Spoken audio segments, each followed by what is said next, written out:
आज हम लोग एक ऐसे टॉपिक पर चर्चा करने जा रहे हैं जिसके छोटे बच्चों के साथ साथ में जो बड़े लोग होते हैं, यानी कोई भी व्यक्ति हो, सबको इसकी आवश्यकता पड़ती है। समय को अंग्रेजी में बताना। तो समय को अंग्रेजी में कैसे बताएंगे, इसको हम कई भागों में पहले यहाँ पे बांट लेते हैं। इसके कई भाग हम बना लेते हैं। जैसे सबसे पहले आप देखेंगे 08 और 2 बिंदियां यहाँ पे लगी और 00 लिखा है। तो आगे वाली जो संख्या होती है ये घंटा को प्रदर्शित करती है और पीछे वाली जो संख्या होती है ये मिनट को प्रदर्शित करती है। तो इसको हम ऐसे भी पढ़ सकते हैं कि 8:0 ये 8:0 है। तो जब 8:0 है तो इसे हम कह सकते हैं ठीक 8 बजा हुआ है। इस समय ठीक 8 बजा है। तो जब भी कोई समय ठीक बजा होता है, जैसे ठीक 8 बजा हो, ठीक 9 बजा हो, ठीक 10 बजा हो, तो ऐसे समय को हम कैसे लिखते हैं। तो जैसे ठीक 8 बजा है तो इसको हम लिखेंगे 8 o'clock। 8 ओ, या इसको पूरा वर्ड्स में लिखते हैं, शब्दों में लिख लेते हैं EIGHT 8 o'clock। अगर ठीक 9 बजा होगा तो 9 o'clock कर देंगे, ठीक 10 बजा होगा 10 o'clock कर देंगे, ठीक 4 बजा होगा तो 4 o'clock करेंगे। तो जितने ठीक वाले समय होते हैं उनको हम इस प्रकार से लिखेंगे, o'clock करके लिखेंगे। अब दूसरा, अगर मान लीजिए कि 8 यहाँ पे लिखा 8:30, ये पीछे वाला मिनट को प्रदर्शित कर रहा है। 8:30, 9:30, 6:30। तो अगर किसी भी घंटा वाले समय के साथ में 30 मिनट लगा है तो इसको हम कैसे लिखेंगे। तो 8:30 यानी 8 बजने के बाद 30 मिनट और हुए हैं। तो 30 मिनट का मतलब होता है कि जो मिनट वाली सुई है, मिनट वाली जो सुई है वो आधा चक्कर घूम चुकी है। यहाँ पे 6 लिखा रहता है घड़ी में और यहाँ पे 12 लिखा रहता है। तो यहाँ से आधा चक्कर घूम करके यहाँ पे आ गई, तब 30 मिनट होता है, ये आप लोग जानते हैं। तो जब वो आधा चक्कर घूम जाएगी तो आधा को हम लोग क्या कहते हैं, हाफ कहते हैं। तो हाफ शब्द यहाँ पे इस्तेमाल करके इस समय को हम लिख लेंगे। जैसे 8:30, तो इसको हम क्या कहेंगे, हाफ पास्ट, हाफ पास्ट। और 8 बजकर इसलिए यहाँ पे लिख देंगे 8, EIGHT। तो इसी तरीके से जैसे मान लो 9:30 हुआ तो हाफ पास्ट 9 कर देंगे। अगर 10:30 है तो हाफ पास्ट 10 कर देंगे। तो जितना भी 30 मिनट वाला होता है सब में हम हाफ पास्ट लगा करके उस समय को लिख देते हैं। अब मान लीजिए किसी समय में पीछे यहाँ पे 15 मिनट लगा है, तो 15 मिनट चाहे ज़्यादा हो गया हो चाहे 15 मिनट कम हो किसी समय को बजने में, तो वहाँ पे क्वार्टर शब्द का इस्तेमाल करेंगे। अब जैसे यहाँ पे 8:15 और हो गया है, तो ऐसे में हम क्या लिखेंगे, 15 मिनट के लिए क्वार्टर शब्द का यूज करेंगे। तो क्वार्टर, और चूंकि बज चुका है इसलिए पास्ट, क्वार्टर पास्ट।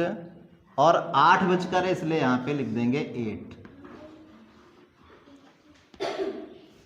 यानी क्वार्टर पास्ट 8।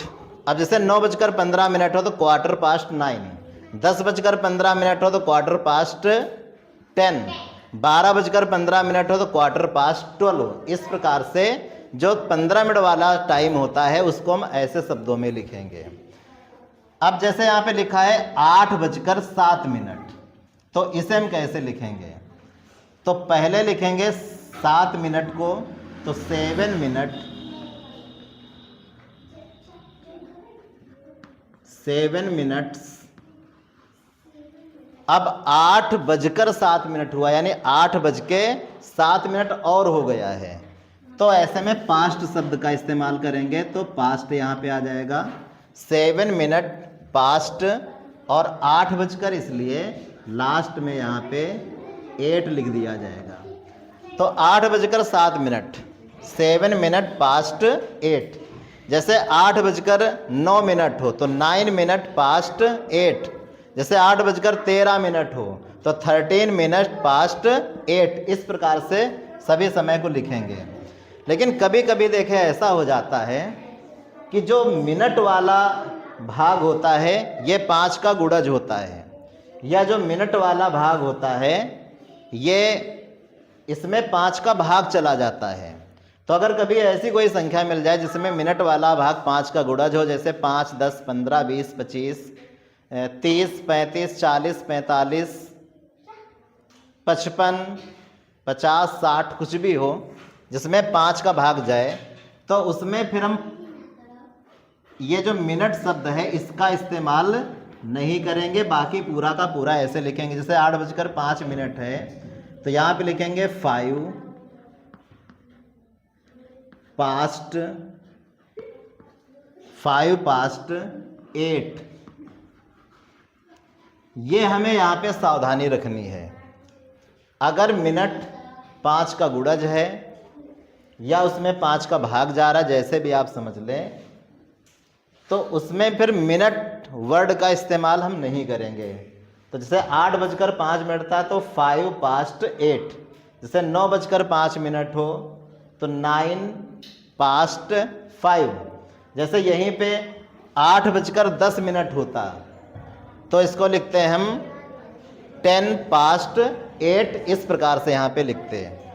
अब देखिए एक भाग और है ये जिसमें लिखा हुआ है 7:45। तो इसको हम लोग ऐसे समझेंगे, 7:45 यानी 8 बजने में 15 मिनट बाकी है। 45 मिनट का मतलब 8 बजने में 15 मिनट बाकी है। और इसके पहले हम बता चुके हैं कि जैसे 15 मिनट ज़्यादा हो जाए तब भी क्वार्टर, और अगर 15 मिनट कम है तब भी क्वार्टर। अगर 15 मिनट ज़्यादा है तो क्वार्टर पास्ट, और अगर 15 मिनट कम है तो क्वार्टर टू का इस्तेमाल करेंगे। तो यहाँ पे 8 बजने में 15 मिनट बाकी है, इसलिए क्वार्टर पास्ट नहीं क्वार्टर टू रहेगा। तो यहाँ पे लिखेंगे क्वार्टर टू 7। 15 मिनट बाकी था इसलिए क्वार्टर टू, और अगर 15 मिनट ज़्यादा हो जाता क्वार्टर पास्ट। तो जैसे मान लो यहाँ पे 7:45 जगह 8:45 होता, तो यानी 9 बजने में 15 मिनट बाकी है, तो क्वार्टर टू 9 करते हैं।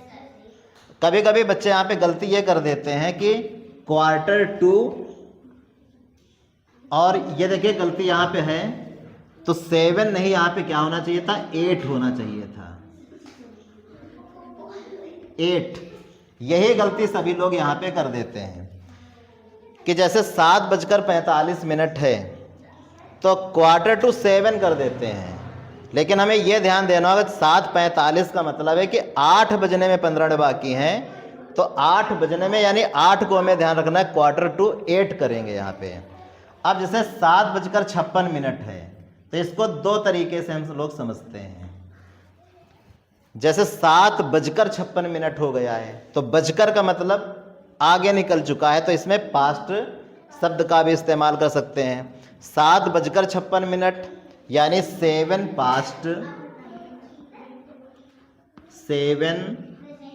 past, या ऐसे लिखेंगे इसको 7:56, 56 मिनट पास्ट, 56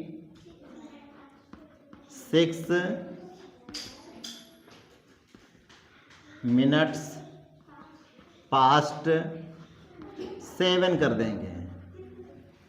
या फिर जैसे हमको जैसे ज़्यादा लिखा जाता है, जैसे 7:56 है तो इसका मतलब ये है कि 8 बजने में केवल 4 मिनट बाकी हैं। तो जब किसी समय को पूरा होने में कुछ मिनट बाकी होते हैं तो वहाँ पे टू शब्द का इस्तेमाल करते हैं। तो 4 मिनट बाकी हैं, ये हमें ध्यान देना है। और कितने बजने में, 8 बजने में। तो 4 मिनट बाकी हैं तो यहाँ पे लिखेंगे 4 मिनट्स